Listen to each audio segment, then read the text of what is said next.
Good morning student, how are you all. कैसे हैं आप सब and welcome back to my channel जिसका नाम है साइंस स्टडी कॉर्नर। तो स्टूडेंट, आज हम अकाउंटेंसी का बहुत ज़्यादा इंपॉर्टेंट टॉपिक लेने वाले हैं, पढ़ने वाले हैं, जिसका नाम है golden rule of debit and credit. क्या रूल हैं जिसके बेस पे हम ये जान पाते हैं कि डेबिट क्या होगा, कौन सा अकाउंट डेबिट होगा और कौन सा अकाउंट क्रेडिट होगा। तो इसके लिए आपको कुछ रूल्स अप्लाई करने पड़ते हैं जिसके बेस में हम बता सकते हैं कि डेबिट क्या होगा एंड क्रेडिट क्या होगा।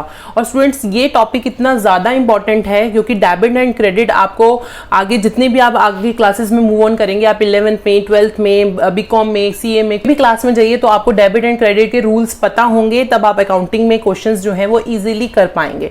तो ये रूल आपके लिए जानना बहुत ज़्यादा ज़रूरी है। तो फिर करते हैं अपनी क्लास स्टार्ट। अब हम देखते हैं डेबिट और क्रेडिट का मीनिंग क्या है। तो डेबिट और क्रेडिट का कोई मीनिंग नहीं है, नो मीनिंग एट ऑल, कोई मीनिंग नहीं है इनका।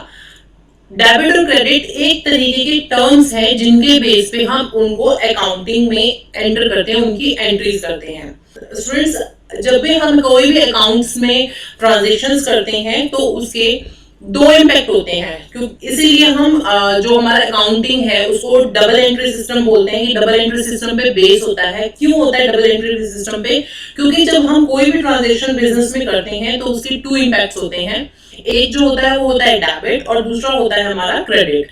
तो डेबिट और क्रेडिट जो होता है वो किस बेस पे हम तय कर पाते हैं कि कौन सा जो है हमारा डेबिट होगा और कौन सा हमारा क्रेडिट होगा। मैं एक एग्जांपल लेती हूँ आप सामने। मैंने कोई फर्नीचर खरीदा अपने ऑफिस यूज के लिए, तो जब मैं फर्नीचर खरीद रही हूँ तो फर्नीचर मेरे पास आ रहा है, फर्नीचर प्लस हो रहा है, फर्नीचर मेरे एक्सपेंसेस हो गए, एक्सपेंसेस प्लस हो रहे हैं और मैं उसकी पेमेंट कैश से कर रही हूँ तो मेरा कैश जो है वो डिक्रीज हो रहा है। तो उसके टू इम्पैक्ट हो गए ना। हमने अकाउंट्स में जो बिजनेस ट्रांजेक्शंस करते हैं तो उन्हें हम अकाउंट्स में मेंटेन करते हैं और उस अकाउंट्स की एक साइड होती है डेबिट और दूसरी साइड होती है क्रेडिट, ठीक है। और जो हमारा अकाउंट होता है, मैं आपको शो कर देती हूँ आपका, जैसे सपोज मैंने ये कैश अकाउंट का एग्जांपल ले लेते हैं हम। ये मेरा कैश अकाउंट है, कैश अकाउंट है। इसमें जो ट्रांजेक्शंस जो है, जो एंट्रीज जो है मुझे डेबिट करनी है वो मैं रखूंगी लेफ्ट साइड और जो मुझे क्रेडिट करनी है वो रखूंगी मैं राइट साइड। तो ये दोनों साइड हो गए। अच्छा, अब डेबिट और क्रेडिट को, डेबिट को हम शॉर्ट फॉर्म में डीआर भी लिख सकते हैं, डीआर, ठीक है, और क्रेडिट को हम लिख सकते हैं सीआर। अब हम चलते हैं रूल्स की तरफ। डेबिट और क्रेडिट के क्या रूल्स हैं जिसके बेस पे हमें पता चलेगा कि कौन सी ट्रांजेक्शंस को हम डेबिट साइड लेके जाएंगे, कौन सी एंट्री हमें क्रेडिट साइड लेके जानी है। तो सबसे पहले हम देखते हैं debit the increase in the assets and credit the decrease in the assets, ठीक है। कोई भी असेट्स जो हैं, जैसे कि हम असेट्स कौन कौन सी हो सकती हैं, हमारी असेट्स कौन कौन सी हो सकती हैं? असेट्स हो सकती है हमारा कैश हो सकता है और हमारा फर्नीचर हो सकता है, हमारी मशीनरी हो सकती है। जब हमारी एसेट्स में इंक्रीज होगा, जब हमारी एसेट्स बढ़ेंगी तो हम उन्हें डेबिट साइड लेके जाएंगे और जब हमारी एसेट्स जो है वो डिक्रीज होंगी तब उसे हम क्रेडिट साइड लेके जाएंगे, ठीक है। सेकेंड रूल आता है हमारा credit the increase in liabilities and debit the decrease in liabilities. जब हमारी लाइबिलिटीज क्या होती हैं, जैसे हमारा कोई लोन है या फिर हमारे क्रेडिटर्स बढ़ रहे हैं तो वो हमारी लाइबिलिटीज हैं। तो अगर हमारी लाइबिलिटीज इंक्रीज होगी तब उन्हें क्रेडिट करेंगे और अगर हमारी लाइबिलिटीज डिक्रीज होंगी तब उन्हें डेबिट करेंगे। थर्ड आता है हम credit the increase in the capital and debit the decrease in the capital. तो कैपिटल आपको पता है, कैपिटल क्या थी? कैपिटल वो इन्वेस्टमेंट थी जब बिजनेस स्टार्ट करने के लिए, बिजनेस को ग्रो करने के लिए जो हमारा ओनर है उसमें पुट ऑन करता है, बिजनेस में लगाता है, तो वो हमारी कैपिटल होती है। और अगर हमारी कैपिटल जो है वो इंक्रीज हो रही है तो हम उसे क्या ले जाएंगे? क्रेडिट साइड लेके जाएंगे और अगर वो डिक्रीज हो रही है तो हम उसे डेबिट साइड लेके जाएंगे। फोर्थ है credit the increase in income and debit the decrease in income. अगर हमारी कोई इनकम है, हमारा कोई गेन है, इनकम हमारी किस चीज से हो सकती है? हमारे सेल से हो सकती है, या हमने कुछ अपना मशीनरी सेल करी है तो हमारी वो इनकम हो सकती है। तो वो इनकम में अगर हमारा इंक्रीज आता है तो हम उसे क्रेडिट साइड लेके जाएंगे, क्रेडिट करेंगे, और अगर हमारा डिक्रीज आता है इनकम्स में तो हम उसे डेबिट करेंगे। फिफ्थ आता है हमारा debit the increase in expenses and credit the decrease in expenses. Expenses हमारे हो सकते हैं, हमने कोई वेजेस दिए, हमने कोई रेंट पे किया, तो स्टूडेंट्स ये जो मैंने रूल्स थे आपको डेबिट और क्रेडिट के सारे एक्सप्लेन कर दिए हैं, लेकिन अगर आपको इन शॉर्ट में ये याद रखना है कि एक्सपेंसेस हो गए या असेट्स हो गए, अगर वो इंक्रीज हो रहे हैं तो वो डेबिट होगा, और अगर डिक्रीज हो रहे हैं तो वो क्रेडिट हो जाएगा। और कैपिटल, रेवेन्यू और लाइबिलिटीज में अगर इंक्रीज हो रहा है तो वो क्रेडिट हो जाएगा, और डिक्रीज हो रहा है तो वो डेबिट हो जाएगा। ये याद रख लीजिएगा, ये वाला थोड़ा आपको रखना याद इजी रहेगा इन शॉर्ट में। स्टूडेंट्स अब हम देख लेते हैं कुछ एग्जांपल्स, और डेबिट और क्रेडिट के रूल्स के बेस पे हम देखेंगे कि कहाँ उनकी एंट्री कैसे होगी। तो सबसे पहले हमें देखना है एक अकाउंट में जो हमारी ट्रांजेक्शन हो रही है उसमें कौन कौन से अकाउंट्स इन्वॉल्व हैं। सेकंड हमें देखना है उसका नेचर ऑफ अकाउंट क्या है। थर्ड हमें देखना है कि उसका इफेक्ट क्या आएगा। फोर्थ फिर हम देखेंगे कि वो डेबिट होगा या फिर वो क्रेडिट होगा। ठीक है, क्लियर। तो फर्स्ट एग्जांपल है हमारा, Anil started business with cash ₹2 lakh. ठीक है, 2 लाख रुपीज लगा के उसने बिजनेस स्टार्ट करा। तो हमारे पास सबसे पहले यहाँ पे क्या आ रहा है, कैश आ रहा है, और दूसरी चीज हमारे पास क्या आ रही है, यहाँ पे कैपिटल आ रही है। पहला हमारे पास आ रहा है कैश, दूसरा आ रहा है कैपिटल। अब हमें देखना है इसका नेचर ऑफ अकाउंट क्या है। नेचर ऑफ अकाउंट, कैश हमारा किस में आएगा, असेट्स में। ठीक है स्टूडेंट्स, कैपिटल हमारी आएगी कैपिटल में ही। अब असेट्स हम देख रहे हैं कि हमारे असेट्स इंक्रीज हो रहे हैं या फिर हमारे असेट्स डिक्रीज हो रहे हैं। तो हमारे, मैं प्लस और माइनस कर लेती हूँ। प्लस में उसके लिए जब इंक्रीज होगा तो प्लस, और जो डिक्रीज होगा वो माइनस, शॉर्ट में लिख रही हूं यहाँ पे। तो असेट्स हमारे इंक्रीज हो रहे हैं तो हमारा क्या होगा, डेबिट। क्या पढ़ा था हमने गोल्डन रूल में, जब हमारे असेट्स इंक्रीज होंगे तो हम उन्हें डेबिट करेंगे। तो 2 लाख रुपीज में हम यहाँ पे डेबिट कर देंगे। ठीक है, क्लियर। और 2 लाख रुपीज में ही हम यहाँ पे कैपिटल को क्रेडिट कर देंगे।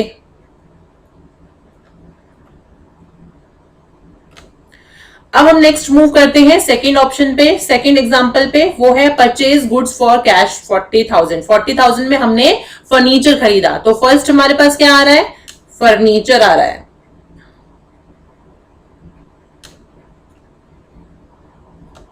ठीक है, सेकंड हमारे पास से क्या जा रहा है, कैश जा रहा है।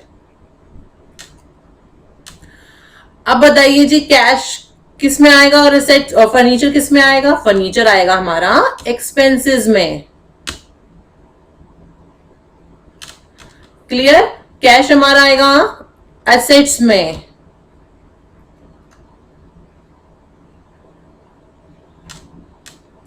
तो एक्सपेंसेस हमारे इंक्रीज हो रहे हैं तो हम उन्हें क्या करेंगे,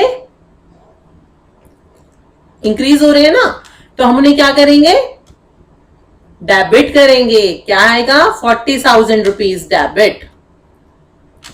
और असेट्स हमारा कम हो रहा है, डिक्रीज हो रहा है, तो हम उसे क्या करेंगे, 40,000 को क्रेडिट करेंगे। क्लियर हो गया यहां तक। अब हम आगे नेक्स्ट एग्जांपल देखते हैं। सो हमारा sold goods for cash 25,000 rupees.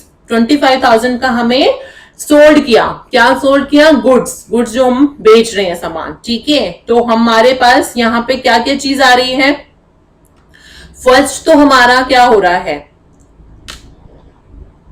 हमारे पास कैश आ रहा है ना, हमने सेल्स करी तो हमारे पास कैश आ रहा है, और हमारे पास सेल्स हो रही है, सेल्स हो रही है। कैश हमारा कहां जाएगा, असेट्स में, और सेल्स हमारा किस में आएगा, रिवेन्यू में। ठीक है, अब हमें देखना है कि कैश हमारी जो हो रही है वो प्लस हो रही है। ओके, असेट्स हमारे प्लस हो रहे हैं, रिवेन्यू क्या हो रहा है, वो भी हमारा प्लस हो रहा है। क्लियर हो गया। अब आगे देखते हैं, असेट्स जो है हमारी इंक्रीज हो रही है तो हमारे यहां पे 25,000 रुपीज डेबिट होगा। ओके, और रिवेन्यू भी हमारी इंक्रीज हो रहे हैं तो हम 25,000 रुपीज क्रेडिट होगा। ठीक है,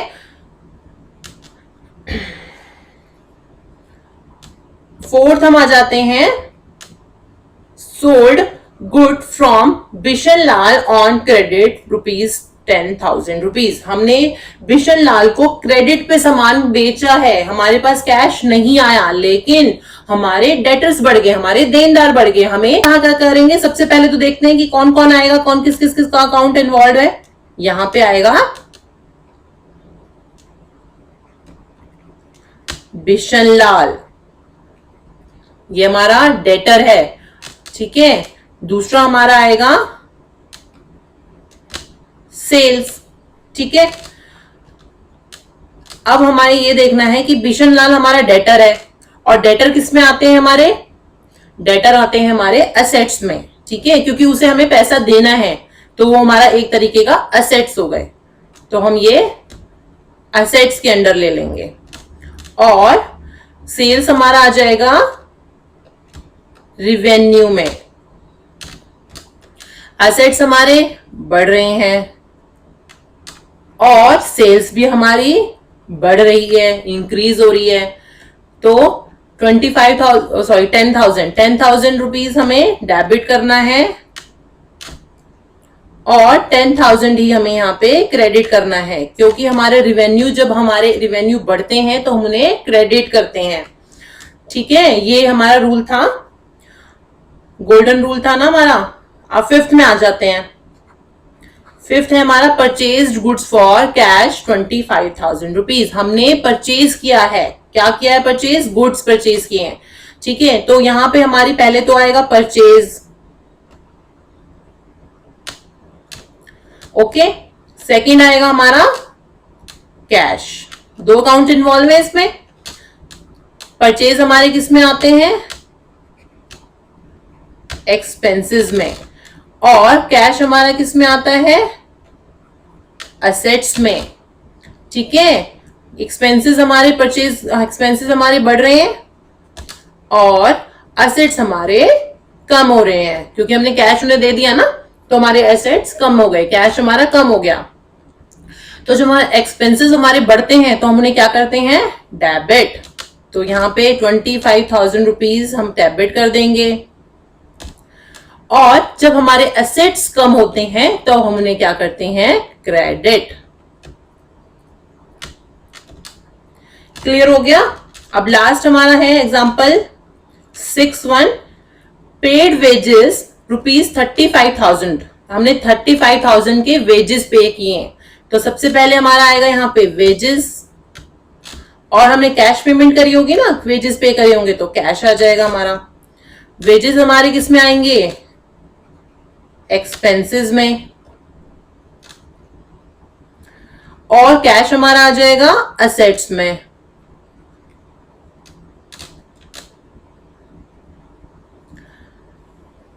तो वेजेस हमारे, एक्सपेंसेस हमारे बढ़े, क्लियर, और कैश हमारा कम हो गया, माइनस हो गया।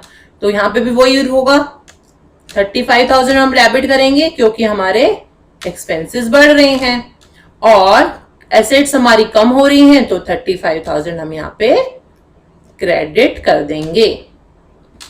तो स्टूडेंट्स क्लियर हो गया आपको। ये छोटे से एग्जांपल, बहुत बेसिक एग्जांपल मैंने आपको इसलिए दिए हैं, आपको इसलिए समझाने की कोशिश कर रही हूं इससे, ताकि आपको इजीली समझ आ सके कि हम कैसे इनको, इस रूल्स को अप्लाई करेंगे।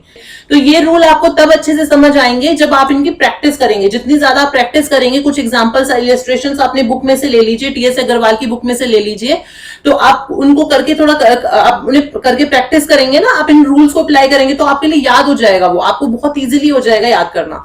क्लास में क्लियर आपको हो गया होगा। अगर आपको क्लियर नहीं हुआ है तो आप कोई भी, अगर कुछ भी क्वेरी है या कुछ भी आपको पूछना है तो आप कमेंट सेक्शन में कमेंट करके मुझसे पूछ सकते हैं।